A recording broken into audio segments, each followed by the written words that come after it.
This is Beer in Front, part of the OddPods Media Network. Sometimes the beer in front of you is the best one yet.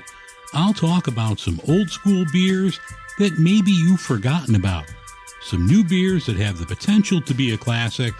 I'll also talk to various people around the beer world and get their stories all about beer. That's Beer in Front, and it's coming up now. Welcome to episode 180, the October 3rd edition of Beer in Front. I'm your host, Dave Zalatoris, and Beer in Front is a proud OddPods Media Network member. On today's show, I will have DT from the Space Castle podcast on, and he'll give us his review of the Great American Beer Festival held the weekend before last out in Denver. A couple of good weeks are lined up after this show. Next week, I'll have Julia Herzon from the American Homebrewers Association. The following week, I'll talk to Mark Strong out of the Syracuse area, and we'll be having some beer from Suarez Family Brewing out in Livingston, New York. Plus, hop waters are the next big thing, and I'm going to have an episode on those in the next few weeks. I want to thank everyone who listens and watches the videos up on social media. If you'd like to support the show, head over to patreon.com/beerinfront for more information.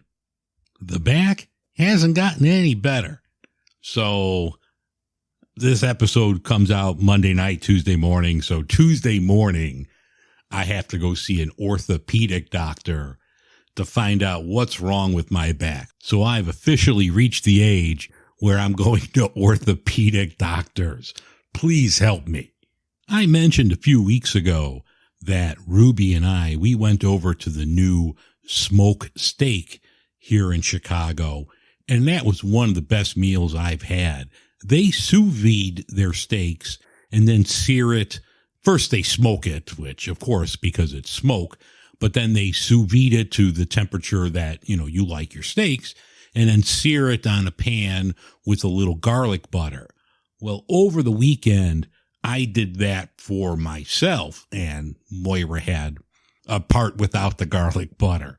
But I'm telling you, sous videing steaks is the way to go. That was absolutely fantastic, top notch. So if you're a foodie like I am, definitely try sous videing a steak. I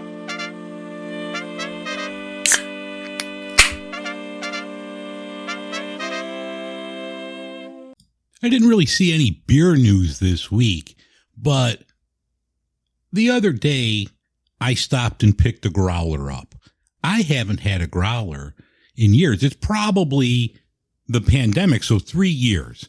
When everything was shut down, but breweries were open and you could do like a curbside pickup, I would get like the howler or the 32 ounce. But a full growler, I couldn't tell you the last time I did that. I'm not going to mention the brewery, but I go to pick up a growler.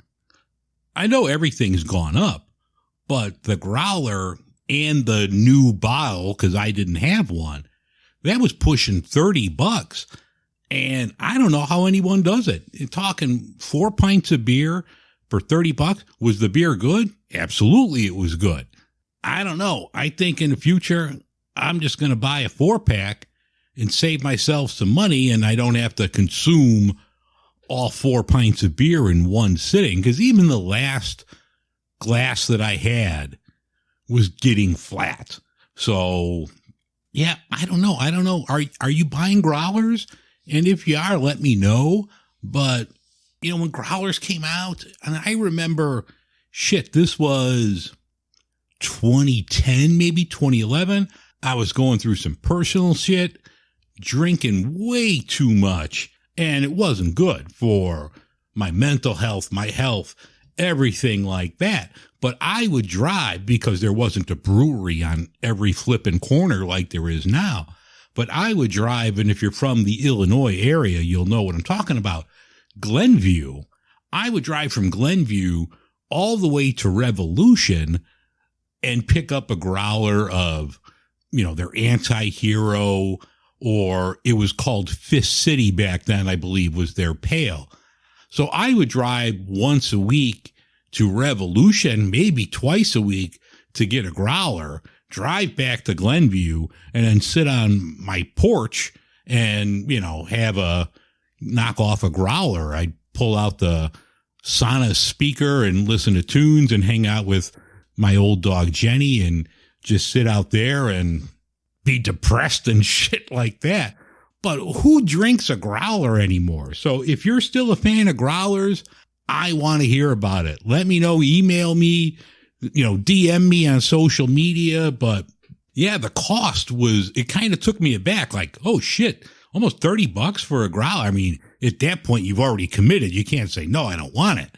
But I don't know if I'm going to grab another growler again.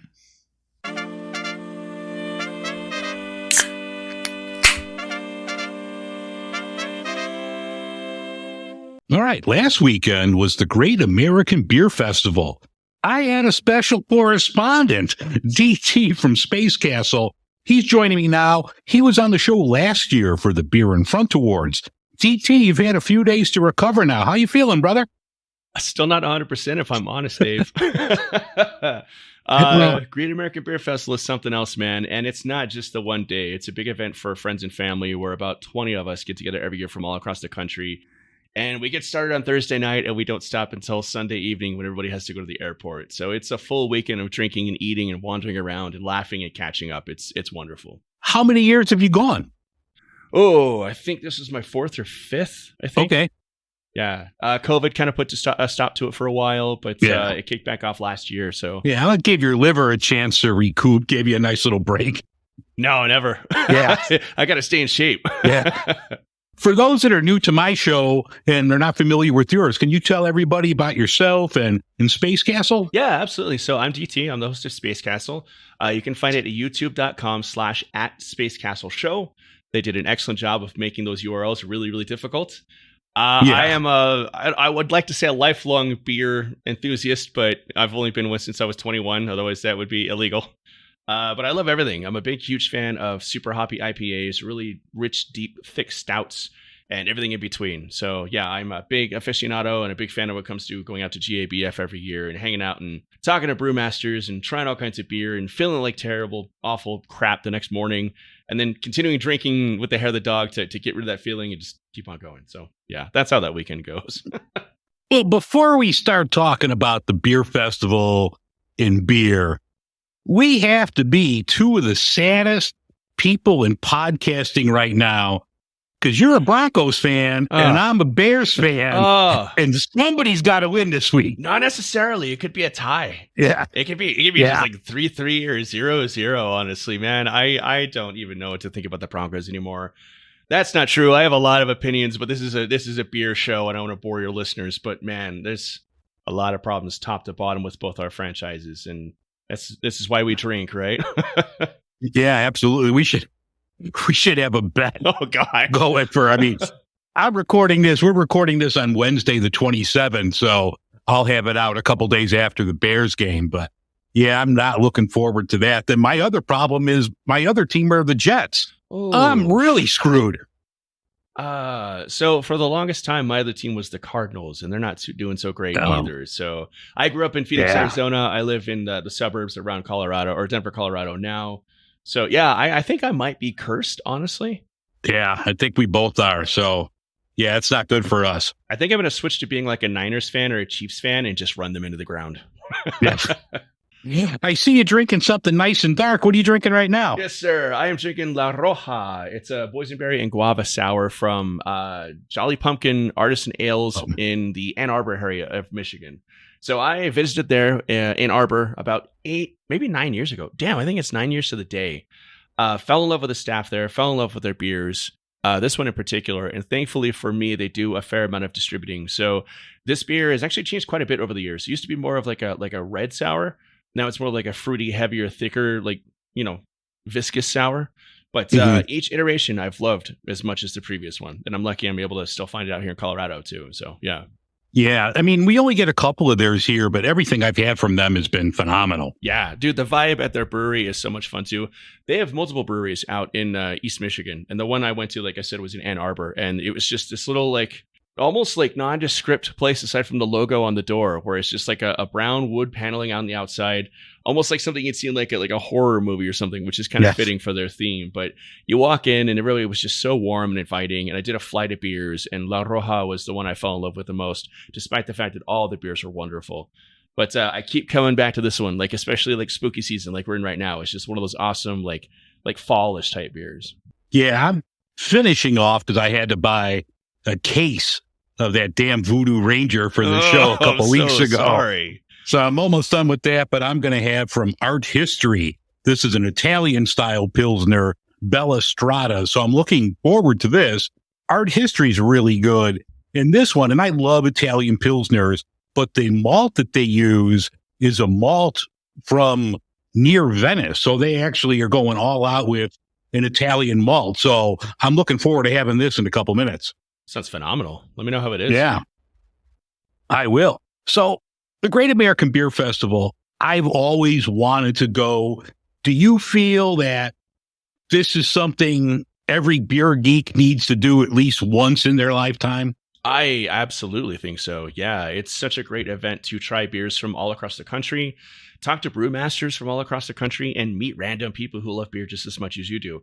Every year I've gone, I've made a new friend that I end up wandering around with for some stretch of time before you inevitably just lose them forever. Yeah. But it's just a warm, welcoming, really cool atmosphere full of people who just love beer. They want to try beer. They want to learn more about beer and like sort of grow their palates as well. So if you've got the ability and the means to do so, I mean, it's only $95 to get in.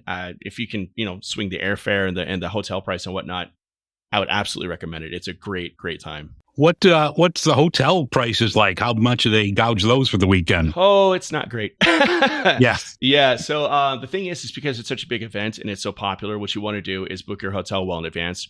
Pretty much if you can, right about where tickets start to go on sale. Mm-hmm. So you can get that booked, you can get your hotel room, not worry about it. That's what all the people who I bring out for the event every year do. So just get ahead of the curve because it's busy and that whole weekend is crazy busy.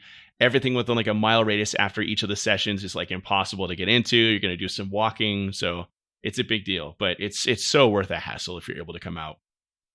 I mean, now didn't they used to have it at like the Pepsi Center where the Avalanche play? Is it now in like a exhibition hall? It's in the Colorado Convention Center in downtown Denver. Okay. It's the world famous one with the giant blue bear statue peering into the window. All right. It's bounced around to multiple places. I think they were thinking last year that it was going to be someplace else, but it ended up being in the Colorado Convention Center downtown. But it's jumped around a little bit, yeah. I mean, I'd have to imagine you walk into that like Charlie walking into the chocolate factory. I mean, what's the experience like just like walking into this thing? So it's a long line and it wraps around the convention center. So you pretty much start in like a parking garage or like the loading ramps where like the trucks would come in, and you wait for about an hour and then you get inside and they corral everybody off in sort of these like groups of like 200 or 300 with like caution tape and whatnot. And the opening ceremony is bagpipers. So this big like band of bagpipers come out and they play a song and they march to the crowd and it's super cool. And they cut the tape and you're right. It's just like Willy Wonka's Chocolate Factory where like Gene Wilder pops out and starts singing that song and like, Yeah. and everybody just rushes to their first beer they want to try out. And for me this year, it was the WeldWorks booth, which is an amazing, amazing brewery based in Greeley, Colorado, which is about an hour north of me right now. And they had this beer called the Medianoche, which is this just really complex and flavorful and thick as fuck stout. And it was can I cuss on a show? I apologize. Yeah, go ahead. Right. Fuck yeah. This was a 2023 variant. And it was the perfect thing to jump onto first because they're local. And they're such a world-class brewery. They make the Juicy Bits IPA, if you're familiar, if anybody else is familiar. Mm-hmm. That's where most of the locals run to. So it ends up being like a 45-minute long line. So you want to get to the front of these lines as soon as possible so you don't waste your entire 4 hours of the session just waiting in line. But the Medianoche was worth the rush to try and get there first. it was a great beer to kick things off. And from there, you if you're smart, you map things out and you try and get to all the breweries you want to get to and try all the beers you want to get to. If you're lucky, one of the beers that you want to get to is on a timed release, so you're not having to wait the entire time or just hope it's not there, gone by the time you get there. And otherwise, you're just wandering around and talking to people. It's just a great experience. Now, I'm assuming they have to have like a shit ton of food trucks there or food stuff. You got to do something besides pretzels to fill you up. Yeah. So, I mean, one of the traditions is to make your own food necklace.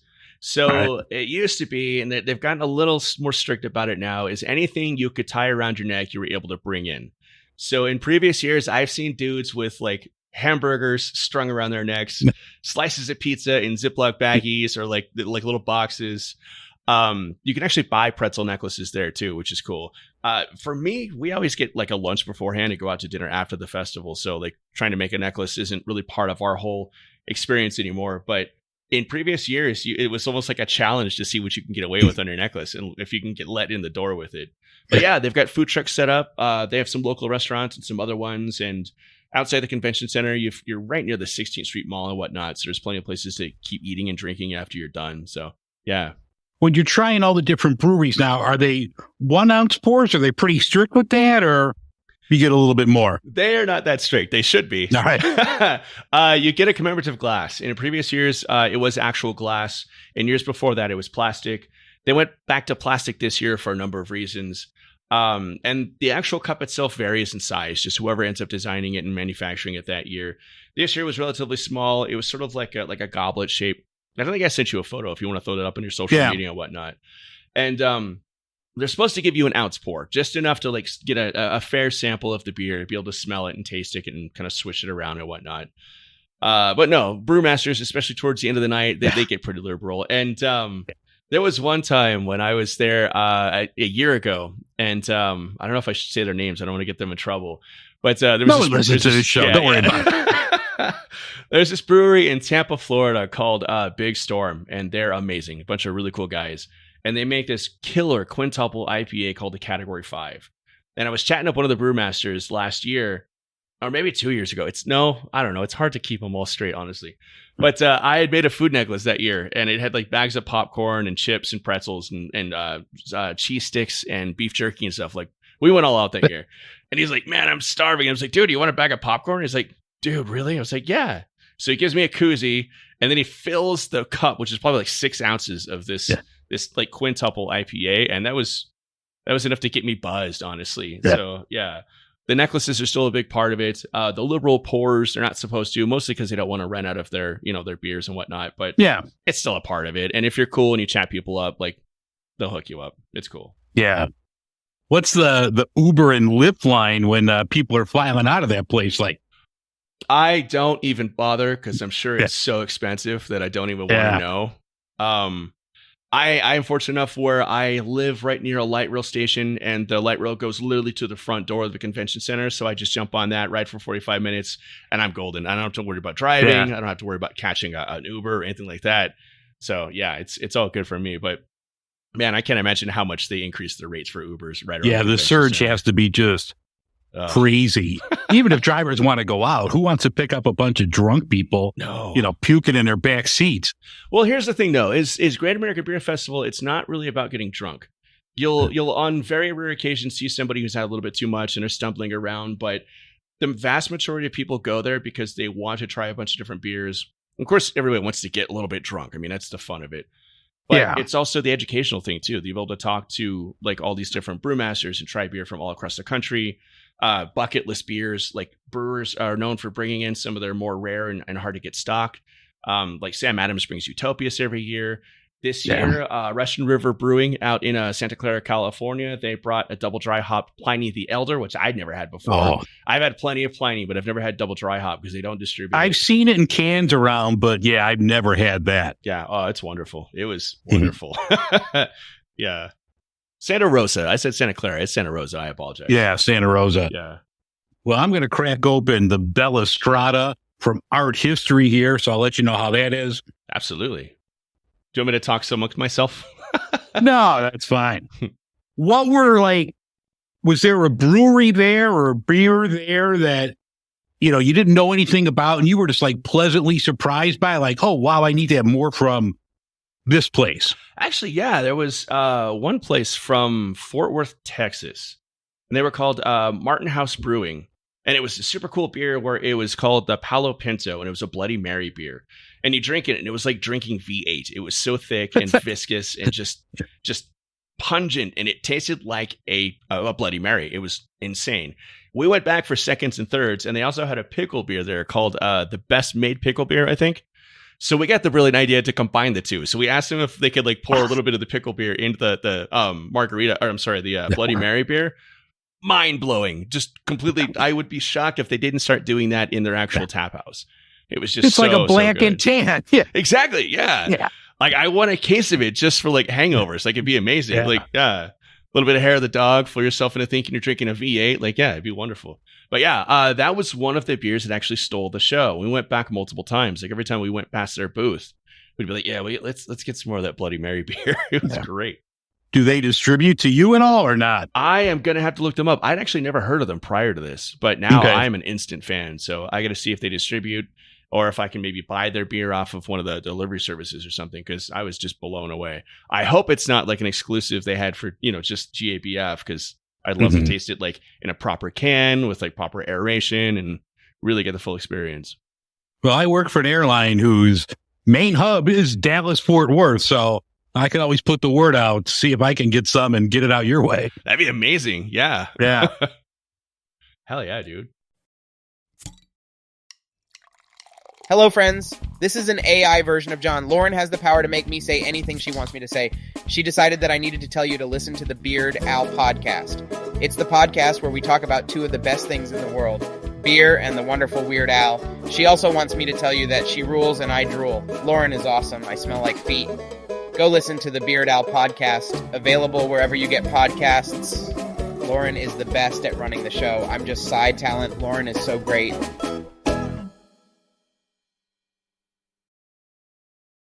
What were the beers, like you said, you got to have like a pregame where you map out what you want to do. What were the ones that you were like, all right, we've got to go get this place? Okay, so I had three. The first of which was the 2023 Media Noche from WeldWorks. They're local. We beelined it straight to them as soon as they cut the tape and let us out. That ended up being incredible. Well worth the wait. Just a stunning, incredible beer. The second one was, of course, the Double Dry Hop Pliny the Elder. Pliny the Elder is obviously one of the most famous and high-rated IPAs ever. I'm lucky enough where I have the hookup with a small liquor store here in town where I can go and grab some every once in a while. But the Double Dry Hop variant is something that doesn't get distributed at all. So I really wanted to try that. I went straight to them after WeldWorks. And then from there, I really, really, really wanted to try something called the King Snake from Wren House Brewing in Phoenix, Arizona, which is an amazing brewery with a really cool story, really cool setup in central Phoenix. And the King Snake is a really, really just super well-balanced stout that's aged in Rip Van Winkle barrels. So if you're familiar with Rip Van Winkle, it's in the same family as the Pappy Van Winkle whiskeys, which are like incredibly expensive and hard to find and whatnot. I don't know how Wren House got the hookup and got barrels of Rip Van Winkle to age their beer in, but our entire group of like 15 people at the actual event, I think all agreed that it was probably one of the best stouts we've ever had. It was just like musical. It was an out-of-body experience. It was phenomenal. I think I mentioned, or if it wasn't them, there was another brewery that wound up getting like 2 barrels of Pappy, and they wound up barrel aging. So I forget which one it was, but I knew it was one I would never get, but it was like a small brewery. But I'm like, oh my God, that has to be phenomenal. It was just insane. Like I've had Pappy 10, 12, and 15 year. I've never had Rip Van Winkle. I know where I can get it, like 20 minutes from my apartment, but it's like $150 for an ounce. So I haven't been that brave yet, but yeah. It's very smooth if you haven't had it, and it's wonderfully malty and peaty, and it's just, I mean, it's well worth the hype. It's not obviously the stuff that almost doesn't exist anymore. It's a remake of that original style and whatnot and that bottling, but man, it was seriously one of the best stouts I've ever had. And I almost regret moving to Colorado just so I can't, drive over to Wren House and try it straight from the tap and whatnot, because it was just so good. But I've got people in Phoenix, so I'm going to see if maybe somebody can send me a bottle and I'll reward them generously for it. But incredible beer. Yeah. Yeah. I'll have to keep an eye on. Yeah. I'll talk to some of my people in Phoenix and see if they could get their hands on that. Nice. They don't distribute it, so they don't sell it in stores or whatnot. You got to get it straight from the tap house or at events like GABF. So yeah. Were you able to check out any of the Illinois breweries? I know Old Irving, they were out there and they had, I think, 6 or 7 beers this year they put out. No, it was a weird thing where everything was based on regions. So, in previous years, they've done alphabetical, which is kind of weird, but now they had giant banners over all the different regions where you can go to like the Great Lakes region or the Southwest region, the Pacific Northwest, and so forth. There was a few breweries that I wanted to get to, but that 4 hours goes incredibly fast once you start rolling. It's impossible to get to everything you want to, and you oftentimes get hung up on certain beers that you want to go back and try multiple times. Or you lose your group and you end up wandering and trying to find them, or, you got to grab food, you got to grab a t-shirt and a pint glass. So I didn't get a chance to check them out, but I've heard nothing but great things. Yeah, they were really good. Actually, Friday, I went there to pick up their Oktoberfest, and they had a deal, to get the Oktoberfest Stein. And the owner came up to me and I'm like, how come you're not in Denver? He's like, I sent out all the sales reps this year. And he listed all the beers that were out there, and then I'm just thinking, I mean, that's got to be tough for like a small brewery to participate. And I read something like there was only 20 or 25%, some small number of actual breweries that participate in the GABF. But like, when you were talking about like hotel accommodations and airfare, you got to think for a small brewery, you're talking what, $10,000 minimum? In addition to shipping kegs of beer, to Denver. So, I mean, it's got to be tough for a small brewery to do it. But what is it, like a trade show where all these people are out there like sampling your stuff and hopefully that'll, you could recoup that investment? I don't know if it's even so much that, especially nowadays with the state of the brewing industry and how it's taken such a big hit in the last few years. I think a lot of it is just a love for the industry and a love of sharing beer. Obviously you want to enter the contest and hopefully win a medal because that gets you some clout, it gets you some press, you get to take the medal home, you get to hang it up and whatnot. But yeah, unless you're like a really big brewery and you've already got the publicity you need, I guess a lot of it is getting your beer out there and trying to get noticed. But it's such a dense event, even this year where there was so fewer breweries present than there were in previous years because of the state of things. It's still such a dense event that it's impossible to get around. You got to be doing something really, really crazy and outlandish and something really cool to really get noticed and have people remember your name, because you get to a point where you're 3.5 hours in and the clock is ticking and you've been sampling like however many dozens of beers you've sampled and you're buzzed. And unless you're like Johnny on the spot with your cell phone or like your notepad or something, you're going to forget all the beers you've tried. Oh, yeah. Yeah, 3 hours in, I don't even think you're pulling your cell phone out anymore. There's no untapped check-ins. It's 3 hours into it.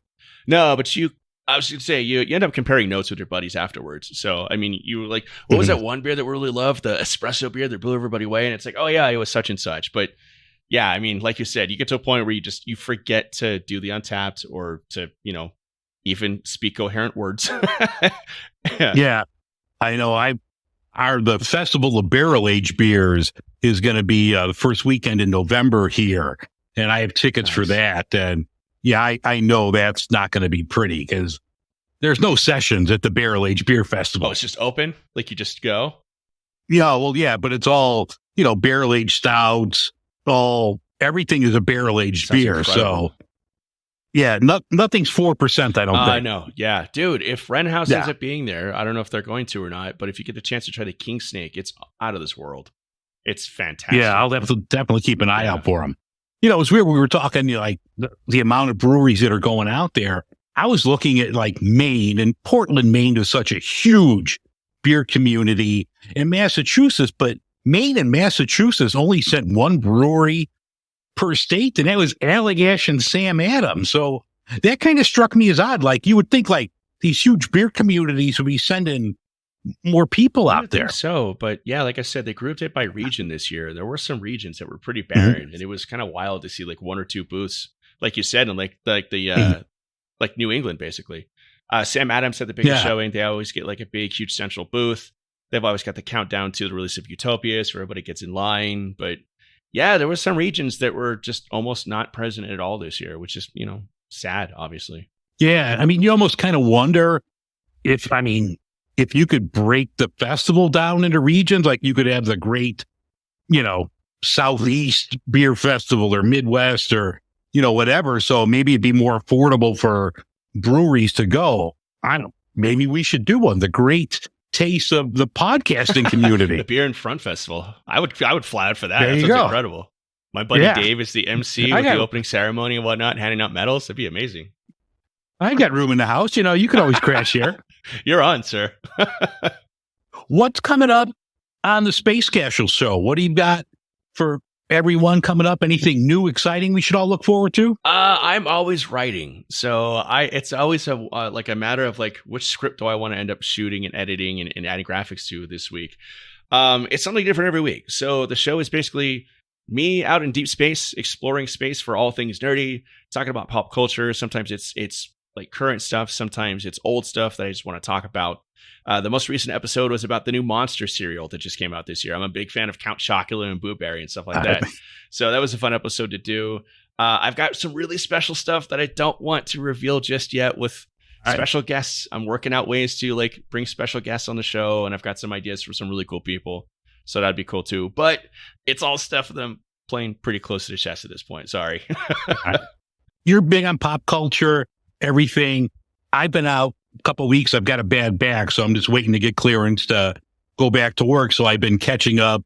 I signed up for Max so I could watch all the everything there. But I finally saw The Flash. What did you think of The Flash? I haven't seen it. I'll be honest. Right. I'm a big comic book and movie nerd, but I probably won't see The Flash. Yeah. One, because I am just not a fan of Ezra Miller. I think he's a real piece of work. He's just a douche. Two, we know that the big reboot's coming, and everything that's kind of coming out right now is sort of irrelevant. So I'm eagerly awaiting the James Gunn reboot of the DC universe, and I can't wait to see what he does with it. I'm just not going to sell him my thoughts on that or waste my time with The Flash. Sorry, Michael Keaton. I love you, but no. Yeah. It was weird because, I watched that and I watched the Snyder cut of Justice League. Like, this is 4 hours I never get back in my life. Yeah, if you want to waste 4 hours of your life, go to GBAF and just get wildly like blitzed on all kinds of random beers from across the country. Yeah. And I was always a DC kid growing up. Everybody, it seems like you had your corner. And for whatever reason, I was a DC guy growing up. My first tattoo was a Superman tattoo. Nice. I have Superman stuff all over. But that was just like, what? Yeah. It was, I mean, first and foremost, Batman doesn't kill people. Zack Snyder lost me immediately with that bullshit. But I think the person who came out of it worst of all was Henry Cavill as Superman. I thought he was really solid as Superman. I thought the characterization of the character, aside from being mopey and boring and hating being Superman, had a lot of potential. And Cavill, got screwed. I thought Ben Affleck was inspired casting for Batman too. I mean, he's somebody who's basically lived that Bruce Wayne story. You can kind of tell there's more going on underneath the surface with the guy, and I thought it was brilliant casting. He was so burned by the whole thing that he stopped, developing his own Batman movie, which I think is a shame. But yeah, at this point, it's all a wash. It's all unfortunate. I'm just excited to see what James Gunn does, and hopefully he revitalizes things and makes DC as cool as Marvel has been for the last 20 years. Because like you said, I think kids, before they even know what comic books are, they kind of gravitate towards Batman and Superman and those mythos. It's like when you're first developing an awareness for pop culture, those are the characters you gravitate towards. I think you learn about X-Men and Spider-Man and all that stuff as you get a little bit older. But Superman and Batman are just so universal that you can latch onto them from an early age. And it's just a shame that the movies haven't been good at all. Yeah, I mean, outside of the Christopher Nolan movies, I mean, even, what was the guy's name? Brandon Routh. Yeah. I mean, that wasn't a bad movie. It wasn't great, but it was a decent movie. Kevin Spacey as Lex Luthor didn't do anything for me, and this is going to be blasphemy, and I apologize to all your listeners, but I have never been a big fan of the original Lex Luthor from the Christopher Reeves movies either. I love the serious, threatening businessman Lex Luthor, the cunning, conniving, ruthless guy, not the slapsticky, Yeah, Gene Hackman. Yeah. Wonderful actor, but I just don't like that portrayal of Lex Luthor at all. So I really appreciate you coming on, DT. Oh, dude, my pleasure. Once again, tell everyone where they could find the show, what days you come out. I know if you're listening to me, you could find Space Castle, but tell everyone again where they can find you. Yeah, so the best place to look for me is youtube.com/@SpaceCastleShow. It comes out every 2 weeks, and sometimes I'll sprinkle in a little bit of bonus content here and there. You can find me on Twitter. You can find me on Blue Sky. You can find me on Instagram. You can find me on TikTok. Mostly just creating little skits or cutting little skits out of episodes and, just sharing all the goofy stuff I'm doing. A lot of work goes into all the episodes. It's not just me talking. Like, there's storylines that I write, and there's impressions, and there's guest stars and guest voice actors and all kinds of graphic design and blue screen work. So it's just me taking all the worthless knowledge I learned from film school and my love of pop culture and doing something that just makes me happy and seems to make other people happy too. So please stop by and check it out. I'd appreciate it. Yeah, absolutely. I'll include the link in the show notes. Space Castle is a great show, one of my must-listens. DT has a Discord server, so hit him up if you want to join his Discord community. But, I mean, you do some great shit. Thank you. Every couple weeks, you're always one of my must-listens, man, and I really appreciate you taking time out to talk today about the Great American Beer Festival. Dude, wouldn't miss it. I love the show. I love you. You're awesome. Yeah, it's my pleasure.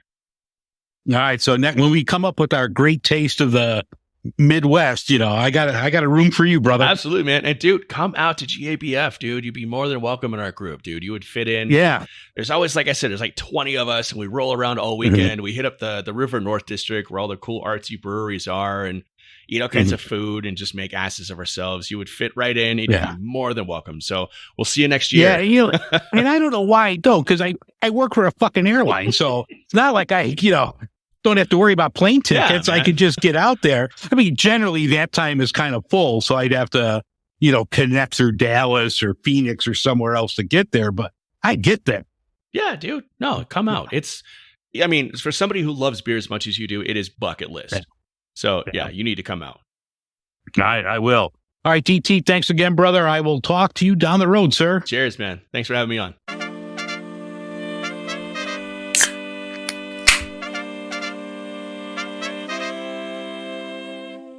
The beer in front for today is the 2014 winner of a gold medal at the Great American Beer Festival in the Belgian style Tripel category. This is Golden Monkey from Victory. This is a 9.5%. It's been around forever. I don't know why I haven't talked about it. 25 IBUs. They use Pilsner malt and Tettnang hops in here. According to the website, the nose is loaded with Belgian yeast character of banana and clove with an equally fruity body. So, all right, they sold me. Let's check out Golden Monkey from Victory.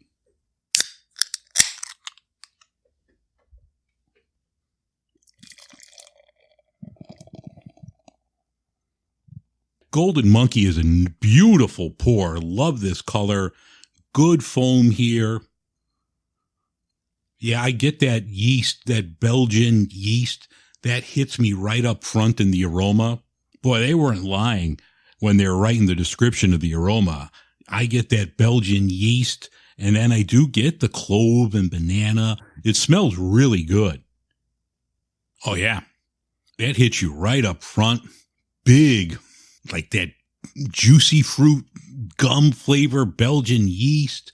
I get the bananas there. Really good beer. Very, tangy. I'm a big fan of this.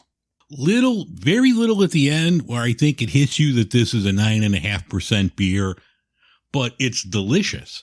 And I'm a big fan. I don't know why I haven't talked about Victory. They're a Pennsylvania brewery. They've been around a while.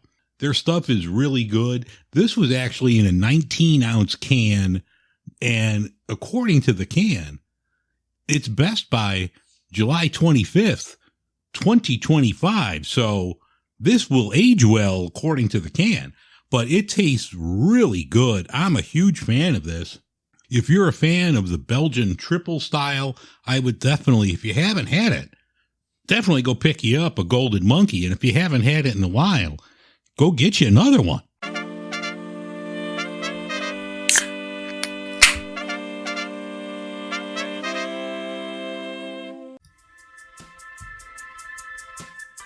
that's going to wrap things up for this week's edition of Beer in Front. I thank you very much for listening. If you need to get a hold of me, you could email me, dave@beerinfront.com, or you could find me on all the social media channels at Beer in Front. I want to thank DT from Space Castle for coming on and talking about the Great American Beer Festival. And next week, I'm talking home brewing. So set your calendar alarm for next Monday when that episode will come out. Have a great week. I will see you next week. And remember, sometimes the beer in front of you is the best one yet.